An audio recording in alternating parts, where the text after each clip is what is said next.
Esta es la clase 5 de la serie El nacimiento del futuro, una serie apasionante con un especial fundamento filosófico a través de los siglos de la verdadera historia de la humanidad.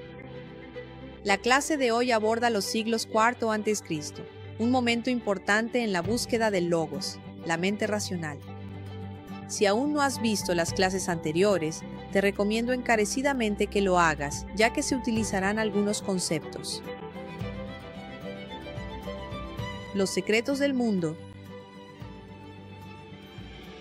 En el siglo IV a.C., la influencia de Sócrates en la sociedad griega fue inmensa.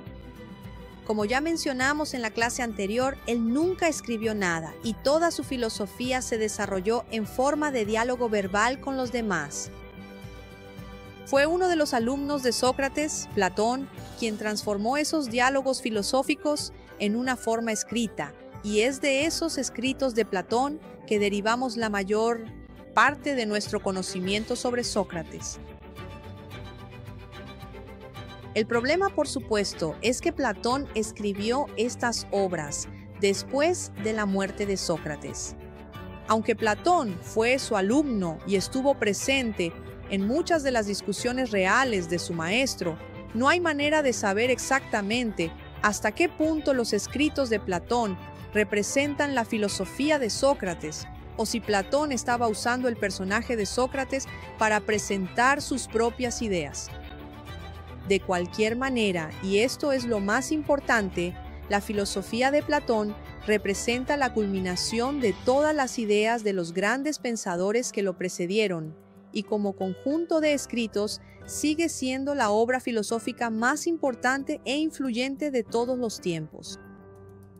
En el siglo anterior, Anaxágoras había allanado el camino para una reconciliación de las ideas de Heráclito y Parménides, pero fue Platón quien llevó a cabo esa reconciliación. Su objetivo principal. Parménides sugirió que el mundo material del cambio era solo una ilusión y que la verdadera realidad nunca cambia. Esta fue la primera vez que un filósofo postuló que podría haber dos aspectos de la realidad, un reino estático del ser y otro reino dinámico del devenir. Platón tomó esta idea y afirmó que de hecho existían dos reinos distintos de existencia, uno material y otro inmaterial. El reino inmaterial era el reino de las formas. Para Platón, cuando contemplas una idea, en realidad estás contemplando la forma de esa idea. Si encuentras una representación de esa idea en el mundo físico, solo estarás encontrando una instancia individual de esa forma. Sin embargo, esa instancia individual no es la forma en sí misma, sino solo una copia. La forma en sí es aquello que se contempla mentalmente. Platón utilizaba frecuentemente las matemáticas para demostrar este razonamiento. Imagina un círculo. En tu mente estás contemplando la idea de un círculo, la forma del círculo. Ahora encuentra un objeto circular en el mundo físico. Ese objeto es solo una instanciación de un círculo, una variación del patrón, pero siendo materia. No será un círculo perfecto. Habrá alguna imperfección, no siempre obvia para los sentidos. Como tal, el único círculo perfecto es la forma del círculo. Pero para Platón, la forma es el objeto verdadero y real. Platón afirmó que el reino de las formas es la verdadera realidad. Las formas son perfectas en todos los sentidos, obedeciendo estrictamente a la matemática pitagórica. El reino material, por otro lado, no contiene nada más que copias inferiores de las formas, de la ilusión de cambio de la que Parménides había hablado. Platón se dio cuenta de que en el reino material nunca hay ningún tipo de perfección, como en el ejemplo del círculo.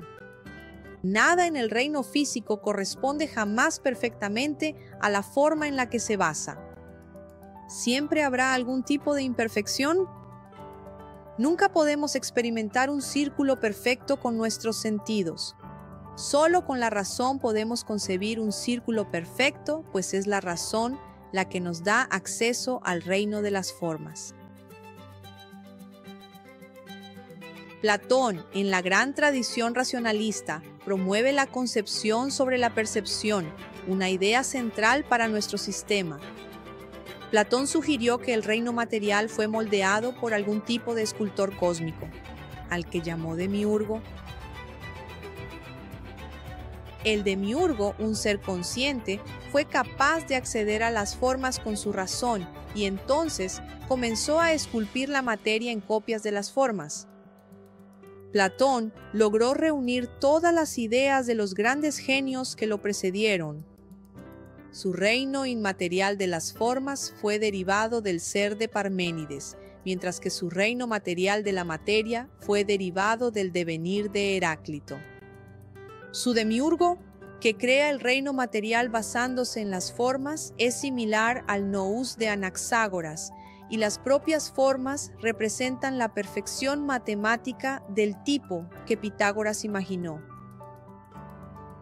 Como se discutió en el capítulo anterior, Platón presentó sus ideas de acuerdo con el método socrático. Si los diálogos socráticos de Platón tienen o no alguna semejanza con las discusiones reales que Sócrates pudo haber tenido, nunca podremos saberlo con certeza. Pero ciertamente presentan la filosofía de Platón al mundo, de manera que ayudan al lector a comprender no solo las ideas finales, sino también el proceso por el cual estos razonamientos son determinados racionalmente. Afortunadamente, además de ser uno de los más grandes filósofos de todos los tiempos, Platón fue también uno de los mejores escritores de la historia, presentando su filosofía en la forma de estos diálogos cautivadores, donde las ideas se descomponen en sus partes más básicas, permitiendo que las personas se familiaricen con ideas filosóficas complejas. Como tal, los diálogos de Platón constituyen uno de los cuerpos literarios más significativos de la historia humana.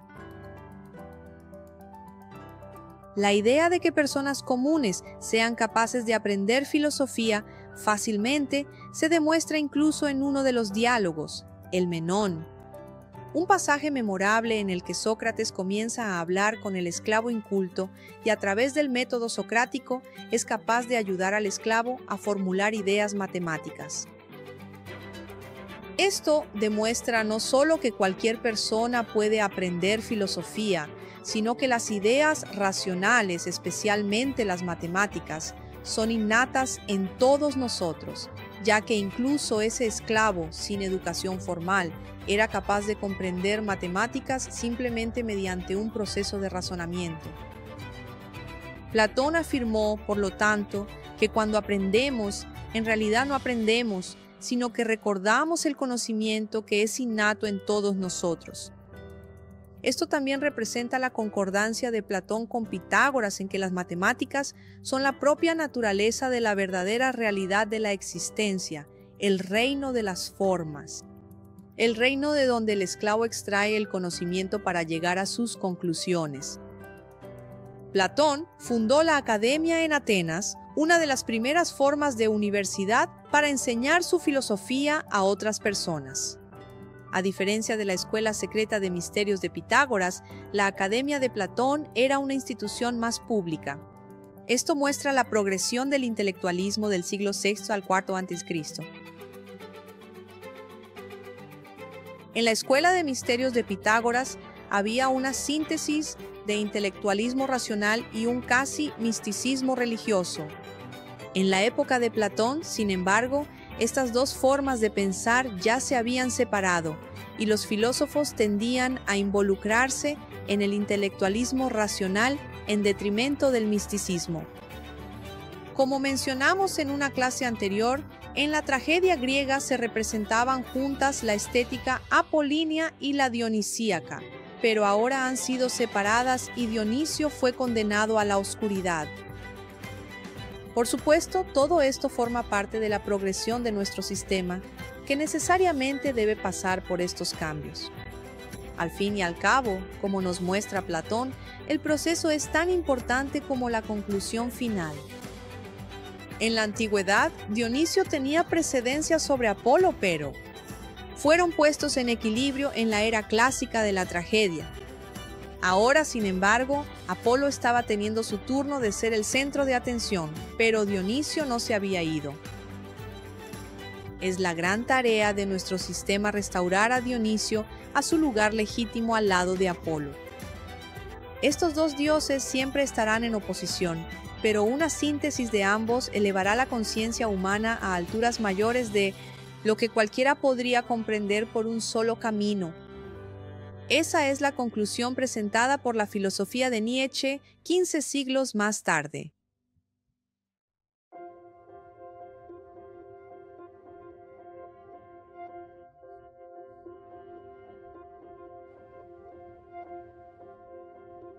El principal alumno de Platón en su academia fue Aristóteles. Sin embargo, terminó rechazando el elemento clave de la filosofía de Platón, a saber, el dominio de las propias formas. Mientras que Platón imaginó un universo de dos reinos separados, el reino material de la materia y el reino inmaterial de las formas en las que se basaba la materia, Aristóteles, en cambio, visualizó solo un único reino, el universo físico. Sin embargo, Aristóteles no rechazó las formas en sí mismas. En lugar de situar las formas en su propio dominio separado, las colocó en el mismo reino que la materia. En su sistema, la forma de cada cosa estaba presente dentro de la propia cosa. Esta idea, aunque en oposición a las ideas de los grandes genios que le precedieron, permitió a Aristóteles formular el concepto de teleología, un concepto fundamentado en la idea de que tanto los múltiples seres existentes como el universo en su conjunto se orientan, en última instancia, hacia una finalidad que, al trascender la realidad material, es inalcanzable de manera plena o permanente. Anaximandro había dicho que el Apeiron estaba en constante movimiento y Heráclito embelleció esta idea diciendo que todo el movimiento estaba de acuerdo con las leyes del logos, que corresponden a la matemática de Pitágoras. Anaxágoras añadió la idea de nous al logos, presentando la idea de que existía algún tipo de fuerza orientadora que determinaba cómo ocurrían los eventos. Al colocar las formas de las cosas dentro de las propias cosas en el reino material, Aristóteles fue capaz de formular una teoría sobre cómo exactamente las cosas estaban siendo guiadas. Él dijo que dentro de todo estaba contenida la idea o forma de la manera perfecta o más plenamente realizada en que esa cosa debería existir. Como materia, las cosas inicialmente comienzan como puro potencial, pero la forma dentro de ellas dirige la materia, para cambiar y desarrollarse hacia su estado perfecto y realizado, un estado determinado por la forma contenida en ella.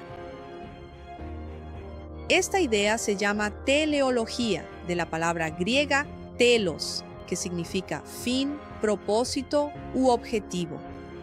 Aristóteles dijo que todo en el universo exhibe teleología, ya que todo contiene su forma dentro de sí.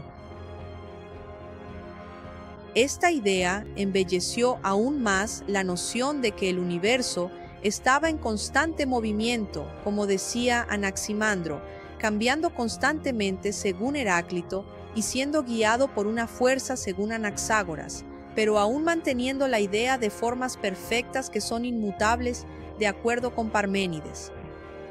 La teleología de Aristóteles presenta una versión de la evolución que es puramente intencional. Claramente hay un objetivo específico hacia el cual el universo se esfuerza. Esto está en gran contradicción con la idea moderna de la evolución como algo, de alguna manera, esencialmente aleatorio y sin sentido, una idea que habría parecido absurda para los antiguos griegos. Para los grandes filósofos racionalistas, el significado y el propósito estaban obviamente construidos en la propia estructura del universo. Así como el proceso de razonamiento demuestra actividad intencional, el punto final está implícito en el punto de partida, alfa y omega. El proceso que conduce a una manera particular o a la única manera en que puede desarrollarse. Por eso existe solo un verdadero sistema de realidad, un sistema al que los gloriosos antiguos griegos estaban mucho más cerca que la mayoría de los pensadores modernos. No obstante, Aristóteles es el único filósofo griego que tiende a atraer a los pensadores y científicos modernos. Como negó cualquier reino trascendente y afirmó que solo existía el mundo físico, se puede decir que en realidad no era un filósofo en la tradición más antigua, sino más bien el primer pensador al que podríamos llamar científico. En lugar de presentar una gran teoría basada puramente en la razón, Aristóteles prefirió hacer observaciones del mundo a su alrededor y sacar sus conclusiones basándose en esas observaciones. Esta diferencia entre la filosofía de Aristóteles y la de Platón y de los otros que vinieron antes que él marca la primera gran división entre el racionalismo y el empirismo. Platón representó el ápice de todos los genios pensadores griegos que vinieron antes que él, pero Aristóteles representó el inicio de una nueva manera de pensar sobre el mundo. A pesar del magnífico genio de Aristóteles, su filosofía representa el inicio de una gran fractura en el mundo intelectual. Antes de él, los filósofos habían intentado formar todas sus ideas en una única gran teoría que explicara todo. Aristóteles, sin embargo, comenzó a dividir todo en disciplinas separadas. Aunque él mismo dominaba todas ellas, los pensadores posteriores elegirían estudiar solo en un área, en detrimento de las demás. Esto puede verse en la división de los escritos de Aristóteles en diferentes temas: lógica, física, metafísica, ética, política, retórica y poética, generando así al mismo tiempo una desconexión del pensamiento, mientras amplía la acción del enfoque en un área. Los libros de Aristóteles también fueron escritos de una manera muy diferente a los libros de Platón. Mientras que el segundo escribió sus diálogos presentando ideas dentro de una especie de narrativa, casi como una historia, Aristóteles escribió en un estilo más árido y académico que podemos asociar a los escritos intelectuales. Quizás, a pesar del magnífico genio de Aristóteles, su filosofía representa el inicio de una gran fractura en el mundo intelectual. Antes de él, los filósofos habían intentado formar todas sus ideas en una única gran teoría integrada y unificada. Aristóteles, sin embargo, comenzó a dividir todo en disciplinas separadas. Aunque él mismo dominaba casi todas ellas, los pensadores posteriores eligieron estudiar solo en un área en detrimento de las demás.